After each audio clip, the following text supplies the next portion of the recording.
Selamat datang di podcast Rembuk Jawa Timur yang dipersembahkan oleh DPRD Provinsi Jawa Timur. Kali ini bersama saya Sima Perwira, pemirsa, kita akan ngobrol mengenai mewujudkan pelayanan publik yang cepat, mudah diakses, akuntabel di Jawa Timur. Tentu saja saya sudah ditemani bersama dengan anggota Komisi A ya dari DPRD Provinsi Jawa Timur, yaitu ada Bapak Eko Wahyudi SHMH. Halo Bapak. Halo Mbak Baik. Sima. Ya, Pak Eko ini juga akrab disapa dengan sapaan Abah Eko begitu ya. Abah Eko ini adalah anggota Komisi A dari fraksi Gerindra untuk Dapil Lumajang dan juga Jember. Fun fact-nya, pemirsa, Abah Eko ini juga merupakan pengurus DPD Apersi Jawa Timur, bidang perizinan dan pertanahan. Wah, ini relate ya, Abah Eko ya? Ya, Perizinan. Kalau kita bicara soal perizinan kan juga pasti hubungannya sama rekan-rekan pelayanan publik. Pelayanan terkait dengan investasi di Jawa Timur. Nah, yes, kan, betul gitu. banget ini. Kalau biasanya gimana nih, Abah Eko? Dalam melakukan dalam membuat suatu perizinan begitu, dipermudah nggak sejauh ini? Gimana evaluasinya? Kalau kita praktek di lapangan itu, kalau kita bicara perizinan, semua harapan pengembang itu harapannya pasti diberikan kemudahan. Tetapi kadang itu tadi, kadang stakeholder itu dia, itu kadang ada problem. Pemerintah pusat inginnya cepat, kan gitu kadang. Kadang juga di daerah itu kadang nggak bersinergi, artinya kadang ada keterlambatan terkait dengan kurang mungkin di situ SDM-nya atau mungkin infrastruktur yang ada di situ, itu juga kadang mengganggu juga gitu. Oke, pemirsa, Apersi itu apa sih? Tadi kan saya sempat menyinggung ya, Apersi. Apersi itu adalah asosiasi pengembang perumahan dan pemukiman seluruh Indonesia. Jadi kalau misalkan kita bicara soal pengembangan perumahan, Abah Eko ahlinya. Gitu, kalau ahli bukan lah. Bukan ya? Kalau ahli bukan. Cuma kebetulan saya juga hadir di situ, ya kita belajar berinvestasi di Jawa Timur. Karena juga kan ada program rumah subsidi kan seperti itu. Jadi kita belajar di situ. Wah, ini pas banget sama programnya. Kalau ahli enggak lah. Menuju ahli kalau gitu, Abah. Ya, belajar berinvestasi, belajar berwirausaha. Berarti ini cocok banget sama programnya Pak Prabowo ya, Pak? Ya, dari sebelumnya Pak Prabowo dilantik, saya kebetulan sudah ada di pengembangan. Gitu. Jadi support banget dengan adanya jenengan hadir di DPRD Jawa Timur, terus di-matchkan sama programnya Pak Prabowo yang 3.000 rumah subsidi untuk tadi masyarakat. Untuk masyarakat tadi itu bisa match lah ya. Iya, tentunya. Oke deh kalau gitu. Tadi sempat disinggung juga pemirsa bahwa ternyata sebagai pengembang ketika melakukan atau membuat suatu perizinan gitu ya untuk membangun rumah begitu di suatu wilayah, ternyata birokrasinya masih jenengan menilainya itu kadang.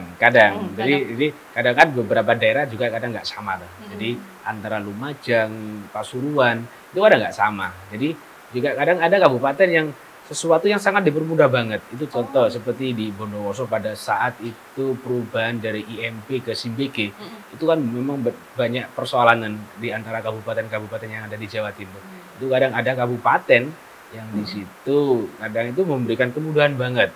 Dan juga ada kabupaten yang sangat mempersulit banget. Sehingga antara IMP dan SIMBG itu akhirnya juga mengganggu terkait dengan PAD daerah tersebut. Yang awalnya PAD-nya sekian, dengan perubahan ke SIMBG itu PAD-nya hanya turun drastis. Itu juga terjadi di daerah di Jawa Timur, di daerah dari Jawa Timur. Jadi tergantung OPD terkait bagaimana bisa memberikan kemudahan dengan target PAD itu signifikan. Bagaimana caranya? Itu kan juga pengaruh terkait PAD kan. Benar. Karena ketika yang namanya pelayanan publik itu dijalankan dengan baik, cepat, mudah tadi itu Pak, dan juga akuntabel, ini juga akan memudahkan bagi jenengan-jenengan juga ya, pengembang, pengusaha, investor, pelaku usaha. Artinya semuanya sangat diuntungkan dengan kalau kita bicara pengembang, developer, kalau di situ diberikan kemudahan untuk berinvestasi, perizinan diberikan kemudahan.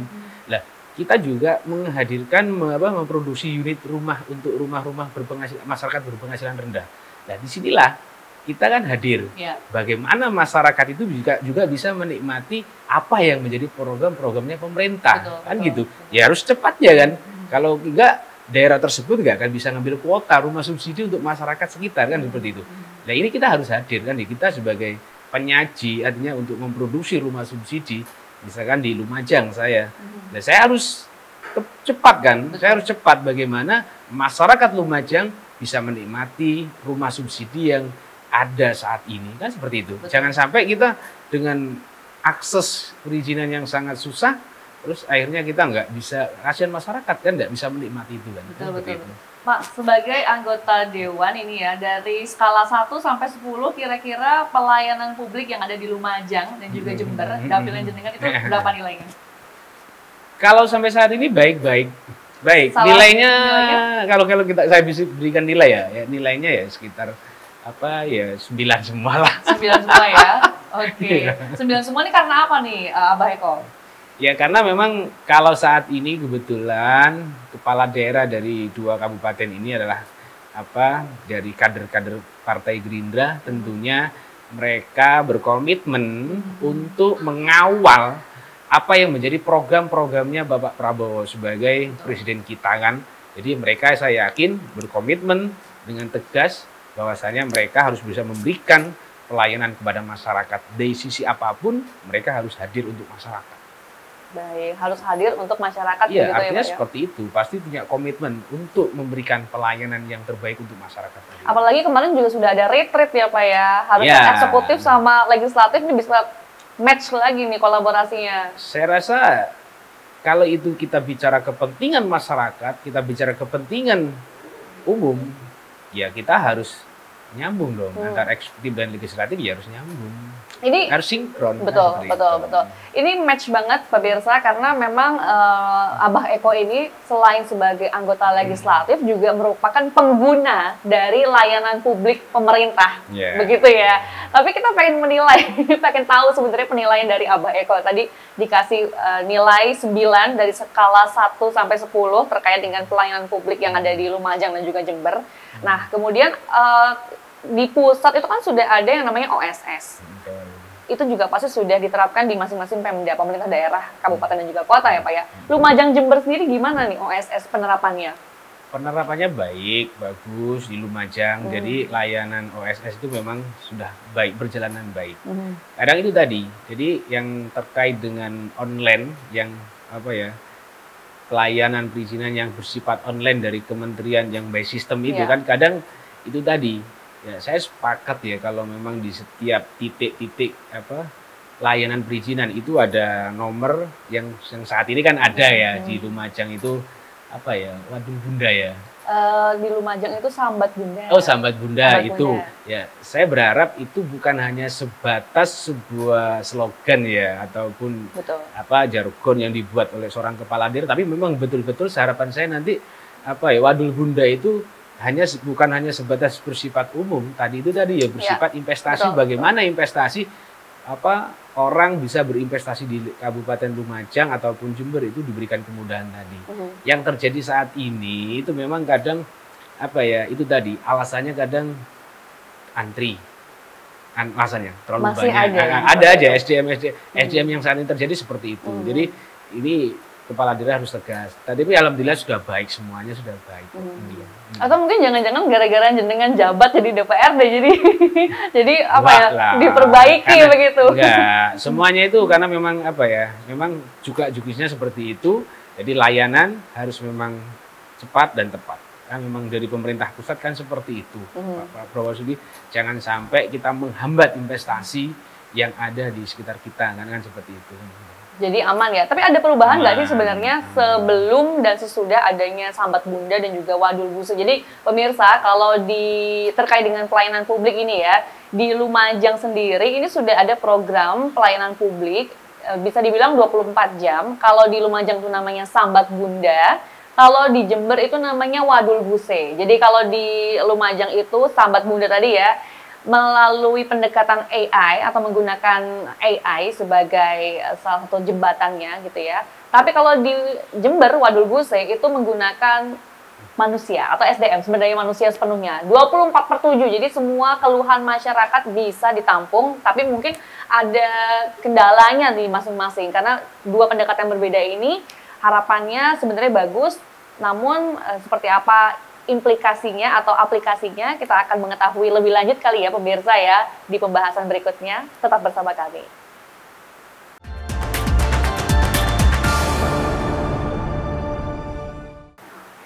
Baiklah, kita masih bersama dengan yang punya Jember dan Lumajang. Ada Abah Eko di sini, yang punya Jember. Tapi ternyata punya sesuatu yang menarik juga nih untuk dibagikan kepada Anda pemirsa, bahwa Abah Eko ini meskipun anggota Komisi A DPRD Jawa Timur Dapil Lumajang Jember, tapi aslinya bukan dari Lumajang Jember. Iya. Dari mana Abah Eko? Saya asli Banyuwangi, Mbak. Oh. Lahir di Banyuwangi, besar di Banyuwangi. Jadi setelah lulus SMA saya merantau.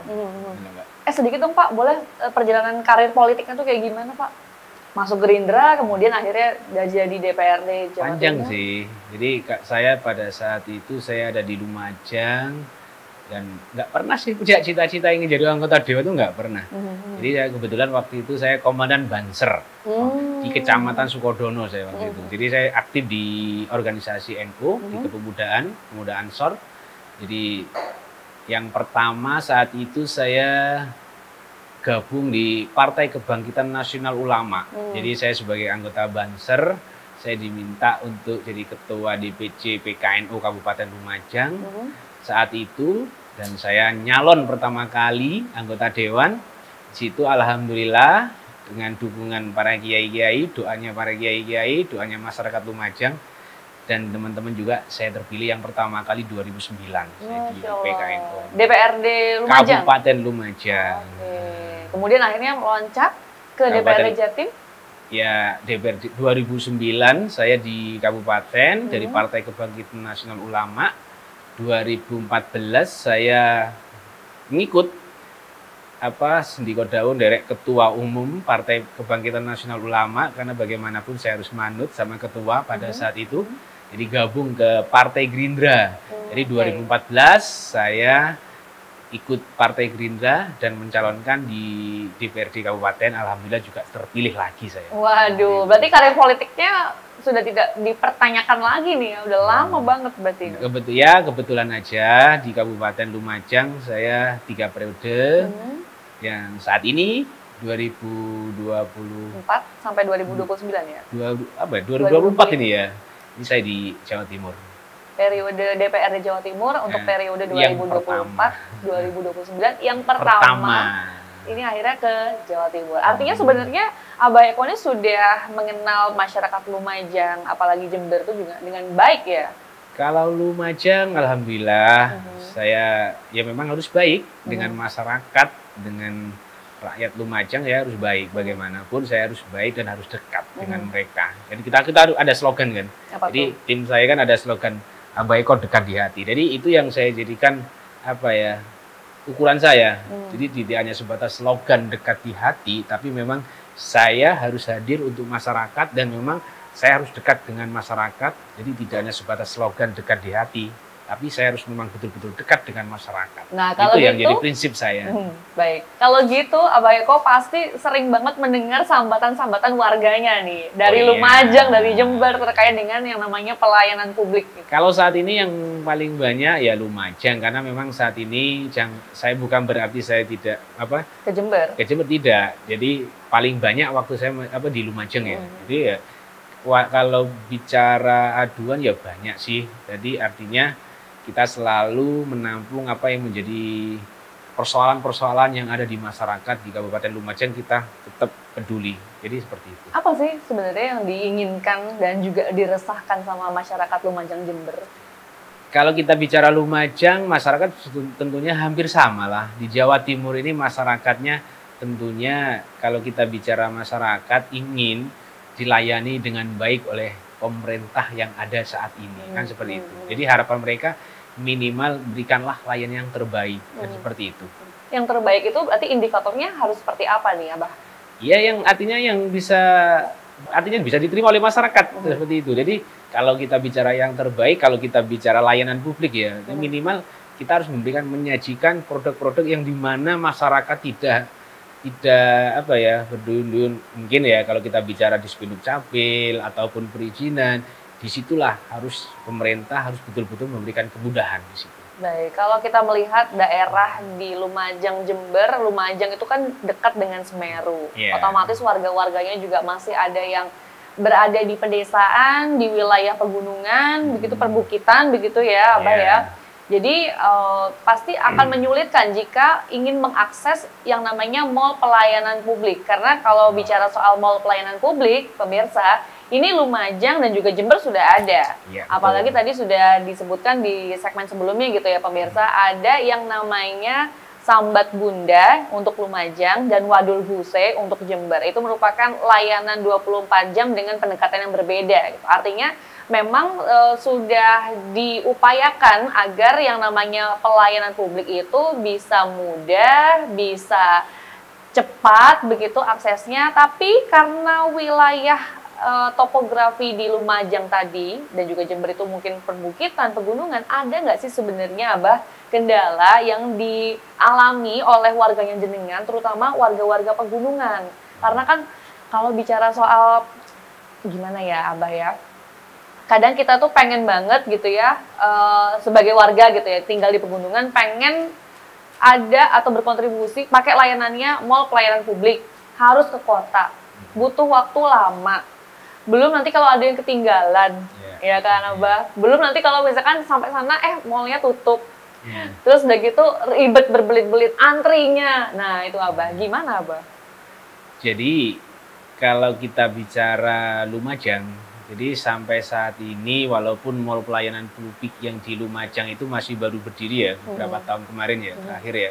Pada saat saya menjabat itu baru dibuka, mungkin kemungkinan tahun 2023 atau kemungkinan ya, itu baru dibuka mall pelayanan. Tapi itu sudah bisa dirasakan oleh masyarakat di Lumajang. Jadi walaupun di daerah-daerah yang ada di pegunungan seperti Candipuro, artinya di Tempur Sari itu kan jauh banget dari kota ya.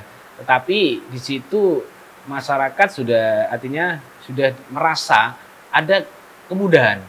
Jadi dengan hadirnya mall pelayanan publik itu sudah merasa ada kemudahan yang lebih baik daripada kemarin. Jadi seperti itu.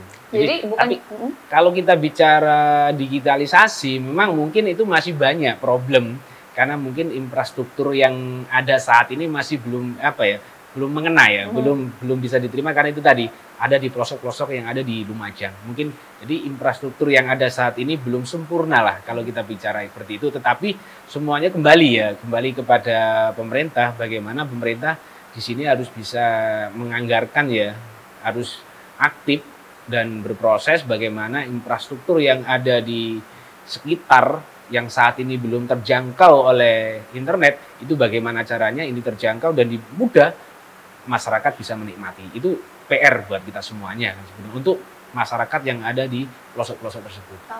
Berarti sebenarnya sudah berupaya sampai sejauh itu gitu ya. Internet jadi kendala utama.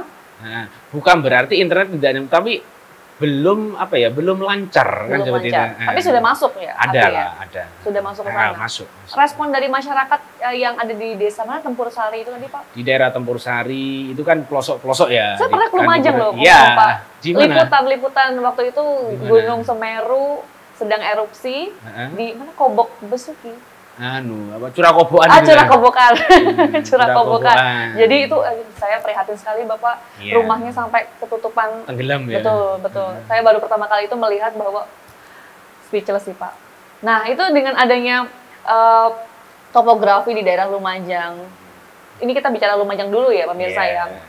Di Lumajang ini kan dekat sama yang namanya pegunungan. Sewaktu-waktu bisa terjadi bencana alam gitu ya, erupsi. Otomatis ketika itu terjadi, akses internet juga akan hilang dong Pak. Nah itu gimana kemudian bisa diperjuangkan oleh DPRD Jatim nih Pak?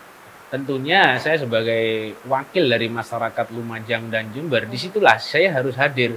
Karena bagaimanapun Jawa Timur ini kan provinsi terbaik.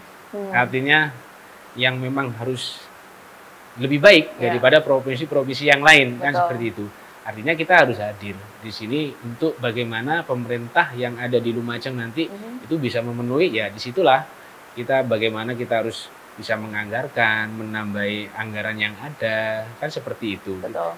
Dan ini sudah terjadi. Artinya saya yakin pemerintah Provinsi Jawa Timur itu sudah aktif dalam untuk menuju digitalisasi tersebut. Iya, iya. Bahkan eksekutif di ranah pemerintah daerah sendiri pun di Lumajang saya sempat membaca kemarin dinas penduduk dan catatan sipilnya itu juga sampai jemput bola. Efektif nggak sih Pak menurut Abah Eko ini jemput bola untuk mendata masyarakat-masyarakat atau pencatatan KTP yang ada di desa-desa begitu Pak?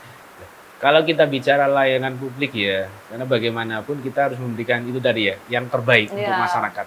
Jadi kalau kita bicara layanan kepada masyarakat, apapun bentuknya, selama itu bentuk yang sifatnya untuk memberikan kemudahan, kita harus hadir, kita harus datang langsung kepada mereka yang membutuhkan, itu ya baik-baik, sangat baik, dan harus, jadi mereka hadir. Jadi layanan jemput bola, bahasa istilah kan seperti itu bahasanya kan. Jadi mereka tidak hanya sebatas layanan di mal-mal yang saat ini terjadi, tetapi mereka juga hadir untuk memberikan pelayanan jemput bola tadi kan seperti itu tadi. Jadi tidak hanya sebatas seperti itu, tapi kita memang harus aktif. Apapun caranya, masyarakat bisa menikmati apa yang diberikan oleh pemerintah terkait dengan kemudahan terkait layanan publik ini. Baik, karena memang kalau kita bicara secara sumber daya manusia, pemirsa itu memang tidak sepenuhnya 100% paham alias melek digital gitu kan. Maka dari itu pemerintah dan juga DPRD Jawa Timur melalui Komisi A juga hadir untuk ikut mengawasi program-programnya dari pemerintah daerah setempat begitu ya, dan juga mungkin pemerintah Provinsi Jawa Timur terkait dengan pelayanan publik jemput bola tadi. Jadi mau gimana pun tetap harus sinkron, digitalisasi ada, kemudian layanan jemput bola juga ada untuk mewadahi masyarakat-masyarakat yang tadi itu belum melek digital. Kita akan membahasnya lagi pemirsa sesaat lagi.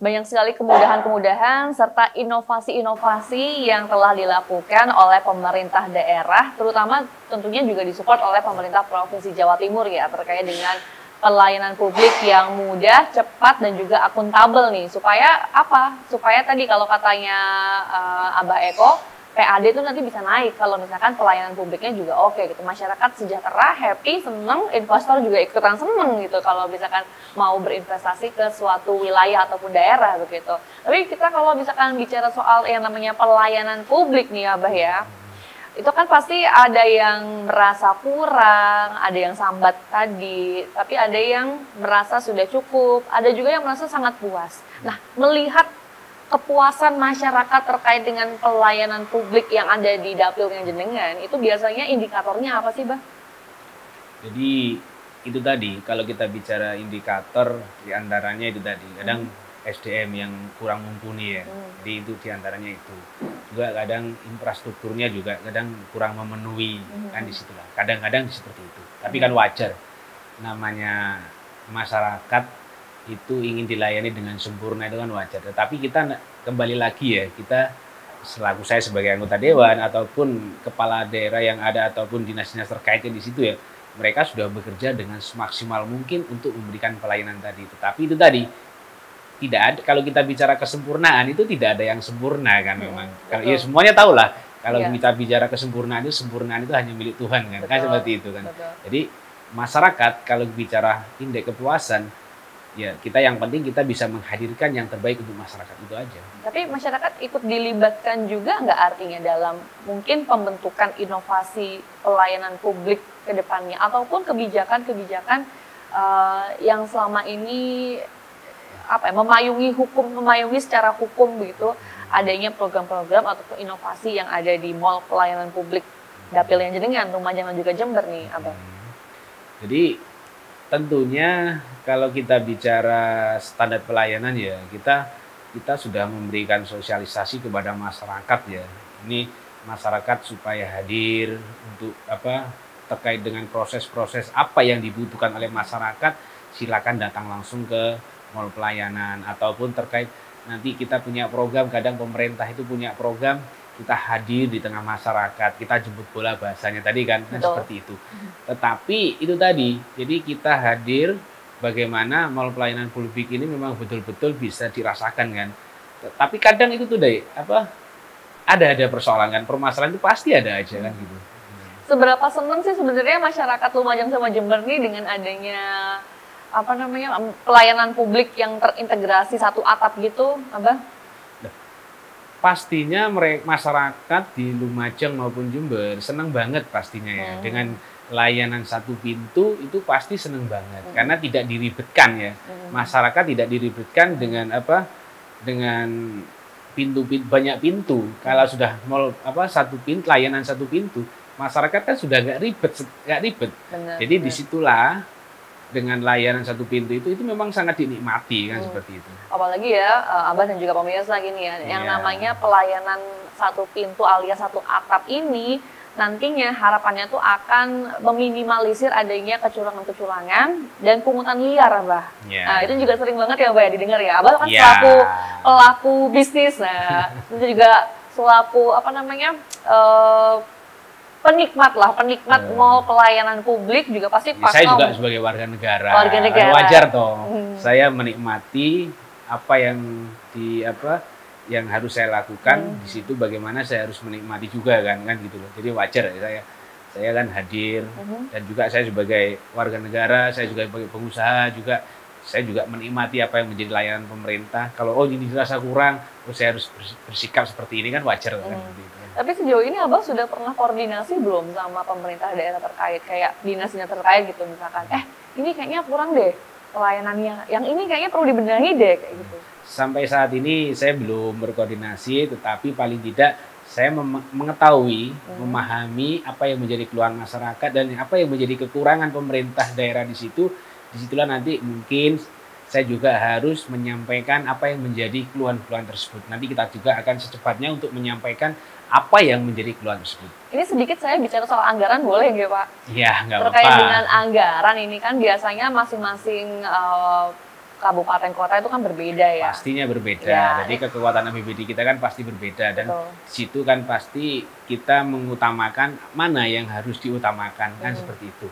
Seberapa penting sih sebenarnya pelayanan publik yang mudah, cepat dan juga akuntabel ini bagi kehidupan masyarakat? Dampaknya apa tadi selain kalau misalkan investor yang diuntungkan ini? Tentunya dengan layanan publik yang baik, semuanya nanti akan menghasilkan sesuatu yang baik. Karena kita ada di Jawa Timur, provinsi yang tadi yang saya sampaikan, Jawa Timur ini adalah provinsi yang terbaik.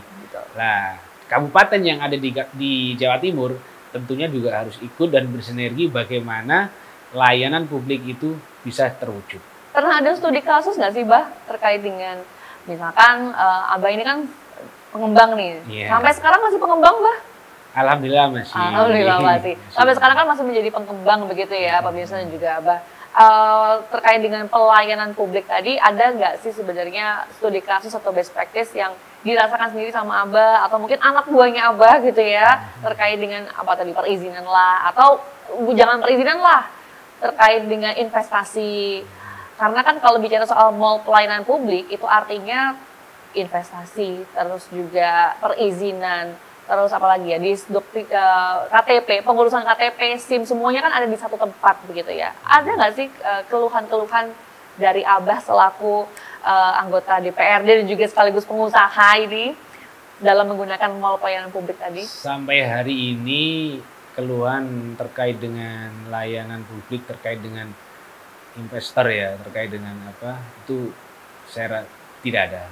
Artinya sampai saat ini layanan yang ada di pemerintah kabupaten yang saat ini saya tinggali di Lumajang itu baik-baik saja lah. Gitu. Kalau mungkin ada yang perlu ini Lumajang punya ini loh, harusnya ini bisa diproyeksikan atau diimplementasikan mungkin di Provinsi Jawa Timur. Monggo, ada nggak sih program-program atau inovasi-inovasi yang bisa dibawa atau diusung nih untuk kelancaran pelayanan publik yang ada di Jawa Timur nih? Kalau kan tadi saya sampaikan, kalau Lumajang ini kan mall pelayanan publik kan masih baru ya. Jadi strategi dan upaya itu mungkin masih belum terlalu jauh di situ. Tetapi saya yakin pemerintah Provinsi Jawa Timur sudah hadir dan lebih baik. Jadi itu tadi, mana kabupaten yang belum bisa memberikan layanan yang baik, pemerintah Provinsi Jawa Timur di sini hadir untuk memberikan yang terbaik dan memberikan solusi bagaimana layanan ini bisa dijangkau oleh masyarakat di Jawa Timur. Baik, mungkin terakhir boleh disampaikan kepada masyarakat dan juga pemerintah Provinsi Jawa Timur terkait dengan mall pelayanan publik ini, apakah ada yang perlu ditingkatkan, ada catatannya, evaluasinya begitu, kalau ada boleh disampaikan, dan apa ide dan juga gagasan jenengan untuk lebih mengoptimalkan lagi mall pelayanan publik agar mudah, cepat, dan akuntabel tadi. Ya, tentunya jadi kita ini sebagai masyarakat Jawa Timur ya, kita sebagai tadi yang kita berulang kali ya menyampaikan Provinsi Jawa Timur ini provinsi yang terbaik dan kita harus memberikan inovasi yang terbaik juga. Jadi apa yang menjadi harapan di daerah tentunya kita siap untuk memberikan hal-hal yang memang di situ dibutuhkan oleh masyarakat Jawa Timur harus bisa dirasakan. Jadi harus bisa dirasakan. Support dari pemerintah Provinsi Jawa Timur mungkin boleh disampaikan juga nih berupa apa aja kepada pemerintah daerah Lumajang dan juga Jember. Oke, jadi kalau kita bicara support tentunya nanti kita akan berkomunikasi, berdiskusi dengan daerah-daerah di mana apa yang menjadi kebutuhan dan apa yang menjadi problem di daerah tersebut, nanti itulah kita sampaikan di forum pemerintahan Provinsi Jawa Timur. Baik, kalau begitu. Pokoknya nggak usah khawatir ya pemirsa, ini Abah sudah hadir terjun langsung. Secara pengalaman politik mah tidak perlu diragukan lagi, sudah lama banget menjabat sebagai anggota legislasi nih ya di Lumajang. Masih baru ini. Masih baru, merendah kan? Masih baru di Jawa Timur, tapi kalau di Lumajangnya udah lama banget. Jadi kalau misalkan nanti Anda ke Lumajang nih pemirsa atau warga-warga Lumajang ini melihat tayangan ini, kalau ada sesuatu langsung aja jangan ke Sambat Bunda tapi langsung ke ini Abah Eko. Iya, nggak apa-apa. Karena memang tugas fungsi kita kan sebagai anggota dewan kan itu. Jadi kita sebagai apa ya? Jadi penyambung lidah masyarakat sebagai wakil rakyat, representasi masyarakat, saya siap membawa apa yang menjadi aspirasinya masyarakat di Jawa Timur. Baik. Pintunya nggak dikunci ya? Nggak dikunci, jadi khususnya masyarakat Lumajang dan Jember. Oke, deh kalau itu. Terima kasih Abah Eko sudah ngobrol-ngobrol sama kita makasih, di podcast Rembuk Jawa Timur yang tentu saja dipersembahkan oleh DPRD Jawa Timur. Ini merupakan wadahnya anggota DPRD Jawa Timur untuk menyuarakan ide, gagasan, dan juga inovasi visi misinya begitu ya. Saya Sima Perwira dan Abah Eko pamit. Sampai jumpa di episode berikutnya.